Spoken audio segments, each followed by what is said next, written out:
नमस्कार. मी अरविंद आठले. सध्या गुरूंचं रहस्य या विषयावर 2 व्याख्यानं ऑलरेडी झाली. गुरुतत्वाचं रहस्य. आज त्यातल्या काही मुख्य आपण काय चुका करत असतो या ठिकाणी, या छोट्या छोट्या चुका आहेत पण आपल्या लक्षात येत नाही, आणि त्यामुळे गुरूंकडचं आपलं ध्यान कसं जातं किंवा गुरूंचं आपल्यावरचं ध्यान का जातं, कसं जातं, हे सांगण्याचा मी प्रयत्न करणार आहे. गेले 45पेक्षा जास्ती वर्ष मी उपासनेत आहे, आणि यात लोक काय चुका करतात, कुठे खातात मार. चांगले गुरु असून त्याने त्याचा का उपयोग होत नाही. अनेक वर्षानुवर्ष तपस्या केल्यासारखं उपासना करतात, परंतु तरीही म्हणावा तसा त्याचा उपयोग होत नाही.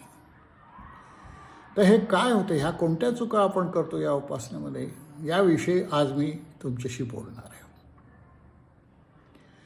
पहिली गोष्ट मी तुम्हाला मागच्याही भाषणात सांगितलं होतं की ज्यावेळी गुरु उपदेश करतात पहिल्यांदा तुम्हाला, तो त्यांचा उपदेश लिहून ठेवा. फक्त त्यांनी जे वाक्य सांगितलेलं असतं उपासनेसाठी तेवढं सोडून बाकी तुम्हाला काय काय करायला सांगितलेलं आहे हे लिहून ठेवा. म्हणजे त्यानंतर तुमच्या हातून पुन्हा त्याच्या आत बाहेर होणार नाही. त्यांनी जे काय सांगितलं त्याच्या बाहेर जाऊ नका आणि त्याच्या आतही येऊ नका. आता यात चुका कशा होतात हे आपण करतो, परंतु तरीही आपण अवांतर वाचन पुष्कळ करत असतो.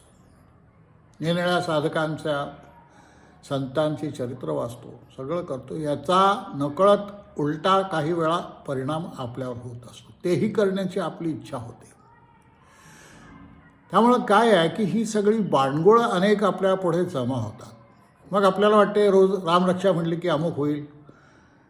आज काय रोजचं वाचन, आपल्याला रोज गीता वाचली पाहिजे, रोज ज्ञानेश्वरी वाचली पाहिजे, अमुक केलं पाहिजे, तमुक केलं पाहिजे, ही स्तोत्र म्हटली पाहिजे, त्यांनी मदत होईल. हे मदत होईल हे आपण ठरवत असतो. खरंच तर त्यांनी मदत होणार असतील तर तुमच्या गुरुनी तुम्हाला ते सांगितलं नसते का होती उपासना की रोज तो ज्ञानेश्वरी वाच, रोज तू भगवद्गीतेचा अमुक एक अध्याय वाच, असं गुरुनी नसतं का सांगितलं. परंतु त्यांनी न सांगितलेलं बरंचसं आपण उपासनेला हळूहळू जोडत जातो, आणि गुरुनी सांगितलेली उपासना हळूहळू केव्हा कनिष्ठ होत जाते हे आपल्याला समजत नाही. आपल्याला घाई झालेली असते. ही घाई पुढे जाऊन आपला घात करणार आहे.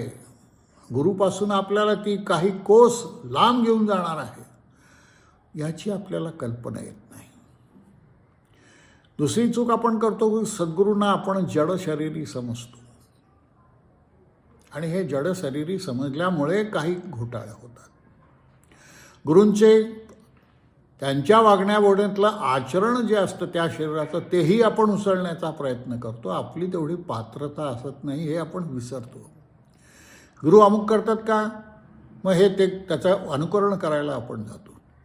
गुरुचं अनुकरण त्यांनी सांगितल्याशिवाय करायचं नाही. त्यांनी जे सांगितलं आहे, निर्दिष्ट उपासना तुम्हाला दिलेली आहे, महावाक्याचा बोध तुम्हाला केलेला आहे, तेवढं पाळा. बाकी काहीही तुमच्या मनाचा त्यात काही घालू नका.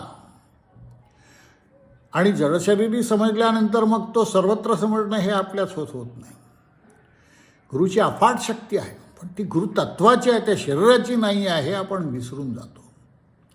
त्यामुळे गुरुला सर्वत्र समजणं आवश्यक आहे. प्रत्येक ठिकाणी तो आहे. सृष्टीत असं एक ठिकाण नाही की जिथे तो गुरु नाही. इतकं त्याचं अस्तित्व महान मोठं मांडलं तर समाजात वावरताना गुरु हा सर्वत्र आहे, आणि त्यामुळे सर्वांशी आपलं वागणं कसं असावं, गुरु समान आपण सर्वांशी कसं वागावं, सगळ्यांना कसा मान द्यावा, गुरुला आपण मान देतो तसाच इतरांनाही द्यावा, हे हळूहळू तुम्हाला समजायला लागेल. नकळत आपण अनेक विषयांवर अनेकांवर आपण टीका करतो, अनेकांचा मत्सर करतो, आपल्या इतर लोकांशी तुलना करतो. माझे गुरुबंधू अमुक एक, त्यांना अनुभव आला की मला वाटते की मलाही तो आला पाहिजे, आणि तो जर आला नाही तर आपण नकळत त्याचा द्वेष करतो, मत्सर करतो, बाहेर त्याच्यावर आपण टीका करायला सुरुवात करतो. आणि हे सर्वसामान्य सर्वसामान्य म्हणतात, मी प्रत्येकातच होतं आहे असं नाही, सर्वसामान्यपणे हे होतं की आपण नकळत आपल्यालाही समजत नाही की आपण ही तुलना करतो आहे, आपण नकळत द्वेष करतो आहे, आपण नकळत कोणाचा मत्सर करतो आहे, हे आपल्याला समजत नाही. लोकांचे सगळे दोष, आजूबाजूला जे व्यक्ती आहेत, मग ते घरचे लोक असो, बायको असो, मुलगा असो, आईबाप असो, अजून कोणी असो, या सगळ्यांच्यातले दोष काढण्याचीही आपल्याला एक प्रकारची सवय असते. आणि गुरुला जर सर्वत्र समजत असाल तर त्याचे दोष काढण्याचा तुम्हाला अधिकार नाही, तसे इतरांचेही दोष काढण्याचा अधिकार नाही, कारण त्यांचे दोष काढणं म्हणजे गुरुचे दोष काढणं आहे. इतकी गुरुची व्याप्ती तुम्ही मोठी समजली पाहिजे. आपली श्रद्धा असते असं आपल्याला वाटतं, परंतु वेळ पडली की ही श्रद्धा कशी डगमग करते हे मी माझ्या उदाहरणातून बघितलेलं आहे. जोपर्यंत तुम्हाला गुरु तुमच्या संसाराच्या हिताचं, तुमच्या हिताचं सांगतो अशी तुमची कल्पना असते, तोपर्यंत त्याला तुम्ही समजता. परंतु त्याच्या विरुद्ध जर काही त्यांनी सांगितलं तर ते फॉलो करण्याची आपली इच्छा असत नाही. अशा ठिकाणी गुरुला नकळत आपण विरोध करतो. त्यांना काही गोष्टीतच समजतं आणि काही गोष्टीत समजत नाही असा आपण विचार करणारी माणसं मी बघितली आहेत. त्यांची खूप निष्ठा आहे असं जे प्रदर्शन करत असत. तुम्ही म्हणजेच अमुक, तुम्ही म्हणजेच महाराज असे म्हणणारी माणसं जेव्हा त्यांच्या मनाप्रमाणे आपण करत नाही तेव्हा ती आपला नकळत द्वेष करायला सुरुवात करतात. मी हे अनुभवातून सांगतो आहे. आणि त्यामुळे अतिशय सावध राहणं आवश्यक आहे. उपासनेत सतत सावध पाहिजे. रात्रंदिन आम्हा युद्धाचा प्रसंग असे जे तुकारामांनी म्हटलंय, तसा साधकाला रात्रंदिवस वेगवेगळ्या कठीण गोष्टींचा सामना करायचा असतो. त्याच्या मनाची स्थिती त्यांना वाढवायची असते, व्यवस्थित करायची असते. मन अतिशय सुदृढ म्हणून मनमाननी उन्मन करा त्याटी उघडा ज्ञानेश्वरा असा मुक्ताबाईला उपदेश करावा लागला की मन मारावं लागतं. आणि हे मन मारणं शिकावं लागतं.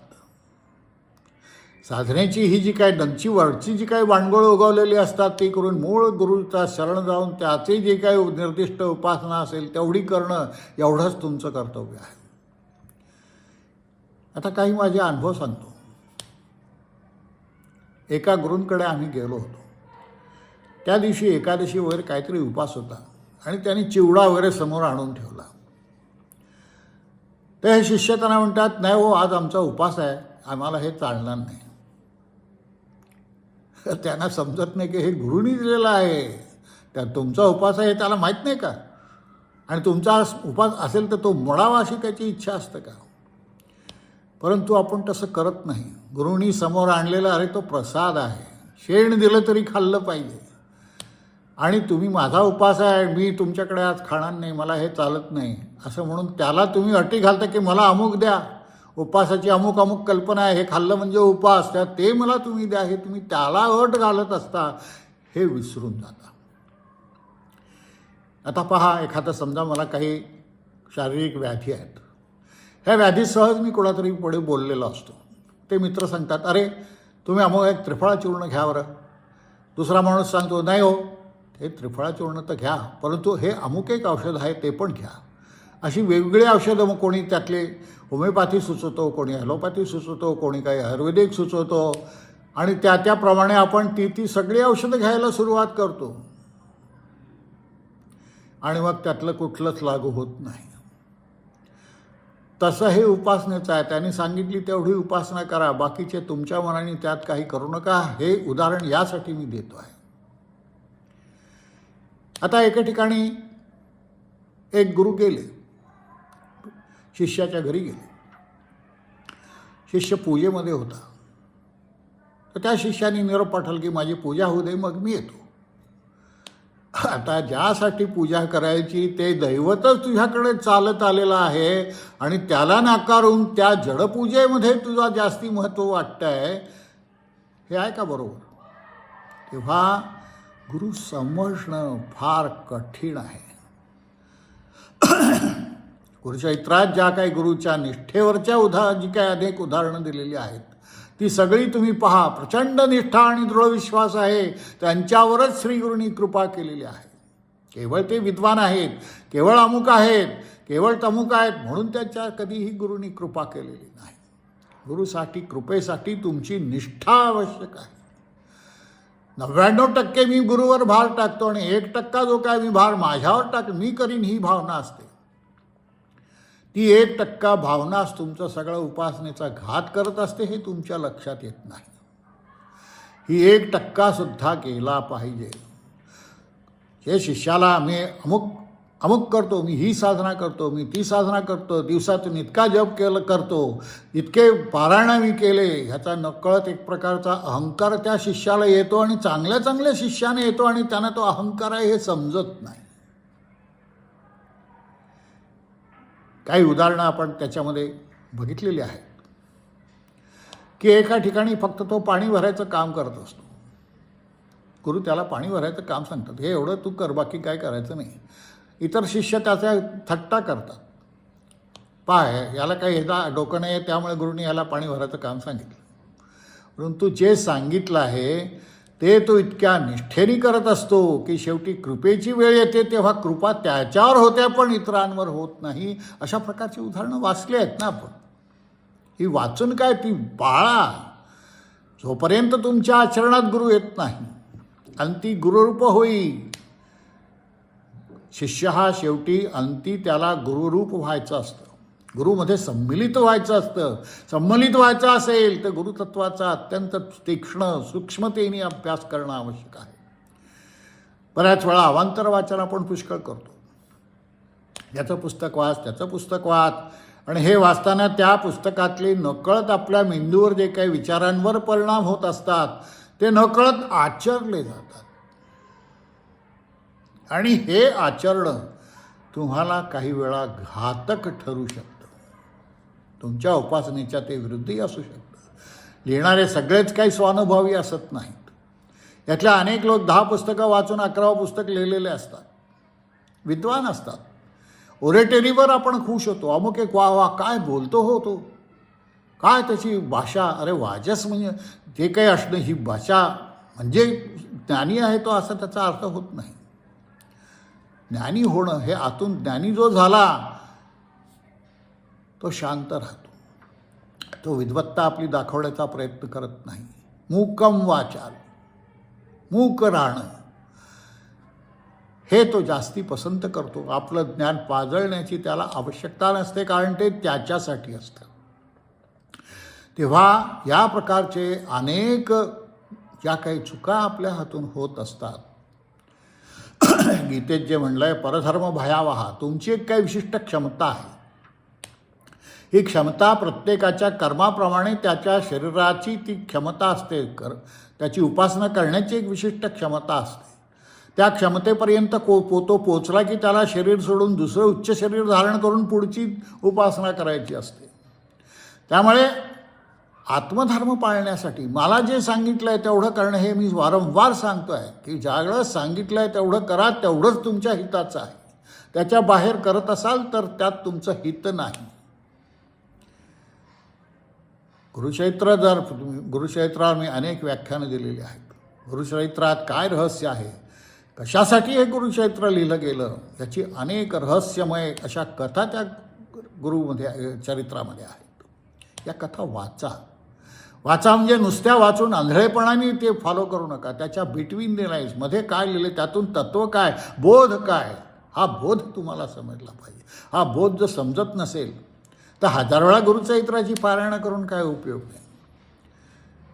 मुख्य प्रेम, हे प्रेम हा गुरुचरित्राचा गाभा आहे. गुरूंचं किती प्रेम आहे. गुरुनी कधी अमुक जातीचा म्हणून प्रेम कमी केलं, तो पुरुष आहे किंवा ही स्त्री आहे म्हणून प्रेम कमी केलं, जास्त केलं असं नाही आहे. त्याला सगळे समान आहेत. त्याला भक्त आणि अभक्तही समान आहेत. गुरु ही इतकं मोठं तत्व आहे, ते कुठल्या शरीराला धरून राहत नाही. अनेक प्रकारे कुठल्याही स्वरूपात तो तुमच्यासमोर येऊ शकतो. ही अनेक उदाहरणं तुम्हाला वाचायला मिळतील. परीक्षा घेताना खुंटा बळकट केल्याशिवाय गुरु तुमच्यावर कृपा करत नाही. नुसती तुमचा झाली, तुमची काय म्हणायची त्याला, दीक्षा झाली म्हणजे सगळं काही झालं असं नाही. दीक्षा झाली याचा अर्थ त्यांनी तुम्हाला कुंकू लावलेला आहे आणि त्या कुंकवाशी प्रामाणिक पातिव्रतेप्रमाणे राहणं हे तुमचं काम आहे. आणि त्यानंतर ज्या ठिकाणी ते लावलेलं आहे, कुंकू कुठे लावतो आपण? आज्ञाचक्रात लावतो. हे मुद्दाम आहे, हे आज्ञाचक्र आहे. ह्या आज्ञाचक्राचे जे काही सगळे पुढचे जे काही आहेत सगळी दर्शनं त्या आज्ञाचक्रातून होतात. या जड शरीराच्या डोळ्यांनी, कातडी डोळ्यांनी ही दर्शनं होत नसतात. आणि ही दर्शनं जेव्हा होतील तेव्हा तुम्ही कसे भाव विभोर व्हाल याची तुम्हाला अजूनही कल्पना नाही. तुम्ही दर्शन एकदा घ्या एखादं. लोक म्हणतात आम्हाला अमुक दिसले, तमुक दिसले, यांचं दर्शन झालं. अगदी इतक्या सहज बोलतात की दर्शन म्हणजे फार सोपं आहे हो, कोणीही करावं थोडीशी गुरुची हे करून. अरे इतकं सोपं नाही आहे हो. दर्शन म्हणजे काय हे समजलं तर फार कठीण होईल तुम्हाला. शिवम भूत्वा शिवम यजे, शिवासारखं झाल्याशिवाय शिवाचं दर्शन होत नाही. विष्णूसारखं झाल्याशिवाय विष्णूचं दर्शन होत नाही. त्या त्या देवतेचे गुण आपल्या अंगात असले पाहिजे. जर तुम्हाला देव व्हायचं असेल तर सर्वांवर कृपा करायला शिका, सर्वांवर टीके बंद करा. कारण ते देवानी उत्पन्न केलेलं आहे. तो त्याचे भोग भोगण्यासाठी त्या शरीरात आलेला असल्यामुळे त्या शरीराच्या गुण आणि मज्जावर टीका करण्याचा आपल्याला अधिकार नाही. आपण आपले गुणधर्म घेऊन आलेलो आहोत. आपल्या गुणधर्माप्रमाणे आपण वागावं आणि आपल्या गुणधर्माप्रमाणे वागलं त्यातच तुमचं हित आहे. दुसऱ्याचे खूप गुण चांगले दिसतात म्हणून ते आत्मसात करायला जाऊ नका. गुरुला शरण जा. जे तुम्हाला आवश्यक असणारे गुण, आवश्यक असणारे सर्व हा गुरु तुम्हाला देत असतो. त्याला शरण जा. शरण जाणे याखेरीज काही मिळत नाही. 100% शरण पाहिजे. शरणागती स्वीकारणं, स्वत्व त्यासाठी विसरावं लागतं. आणि हे स्वत्व विसरणं, यावेळी तुम्ही विसराल त्याच वेळी तुम्ही शरण जाल. तोपर्यंत शरण जाण्याची तुमच्यामध्ये पात्रता येणार नाही. हे शरण जाणं आवश्यक आहे कुठल्याही अटीशिवाय. मला अमुक झालं तर मी करीन नाही, तेवढा तुमचा अधिकार नाही. गुरु निवडायच्या आधी तुम्ही 50 वेगवेगळे तुमचे वेपन वापरा, परंतु एकदा त्याला निवडल्यानंतर तुम्हाला पुन्हा दुसरा कुठलाही अधिकार नाही. गुरुचरित्रातल्या कथेत सद्गुरूंनी त्यांना त्यांच्या मूळ गुरुकडे पाठवलं आहे पुन्हा. कारण त्याचं काम तिथूनच होणार असतं. खूप मोठे अमुक मला दिसले गुरु की मी चाललो त्यांच्या मागे, असं नाही होत. तुमचा नियत गुरु एकच असतो आणि हा तुम्हाला त्याला ज्या ज्या ठिकाणी तुम्हाला पाठवावं असं वाटत असेल त्या त्या ठिकाणी तुम्हाला पाठवत असतो. हे तुम्ही लक्षात घ्या. कधीही आपल्या संसाराच्या तक्रारी त्यांच्याकडे करू नका. तुमच्या अडचणी काय त्यांना समजत नाहीत का? परंतु ते जर तुमचे भोग असतील तर ते तुमच्या अडचणी का बरं दूर करतील? त्या तुम्हाला भोगणं भाग आहे, त्यातच तुमचं कल्याण आहे हे त्याला माहिती असतं. तुमच्या सगळ्या अडचणी त्यांना माहिती असतात. तुम्ही शरण जाऊन पहा म्हणजे बरोबर तुमच्या लक्षात येईल की आपली प्रत्येक गोष्ट त्यांना माहिती आहे. या देहीचे त्या देही आपोआप झालेलं असतं. आणि म्हणून शरण जाणं, 100% शरणागती ही जर तुम्ही स्वीकाराल तर हळूहळू या सगळ्या ज्या काही तुमच्यावर अडचणी येतात या सगळ्या अडचणीतून मार्ग निघेल. गुरुशी जास्तीत जास्त एकरूप तुम्ही व्हाल. संतांचा त्याग लक्षात घ्या. मी अनेक संतांची चरित्र मुद्दाम सांगितलेले आहे की त्यांना किती त्याग करावा लागलेला आहे, किती त्यांचा छळ झालेला आहे. आणि उपासनात तुम्हाला त्रास झाल्याशिवाय राहत नाही हे लक्षात ठेवा. सुखासुखी कुठली उपासना होत नाही. तो तुमचा खुंटा बळकट करत असतो आणि त्यासाठी काही विचित्र अनुभवसुद्धा, दुःखदायक अनुभव, क्लेशदायक अनुभव तुम्हाला तो देत असतो. नवरस या सगळ्या रसांचा अनुभव तुम्हाला तो देत असतो. आणि हे अनुभव घेतल्याशिवाय तुमचं खरं नाही. मुद्दाम विचार करा की आपण कुठल्या चुका करतो आहोत. या चुका तुमच्या हातून होऊ नये एवढी एक माझी इच्छा आहे की गुरु तुम्हाला समजावा. हा एकदा गुरु समजला की मग तुमचा साधनेचा जो काही मार्ग आहे तो व्यवस्थित मार्गी लागेल. तुमची काळजी तुम्हाला वाटणार नाही, तुमच्या संसाराची काळजी तुम्हाला वाटणार नाही, तुमच्या भोगांची काळजी तुम्हाला वाटणार नाही. कारण अंतिम सत्य एकच आहे, श्री गुरु. आणि हे श्री गुरु तुमच्या प्रत्येक गोष्टीकडे लक्ष देतील यात काही संशय नाही. तर एवढं सांगून मी तुमचा निरोप घेतो.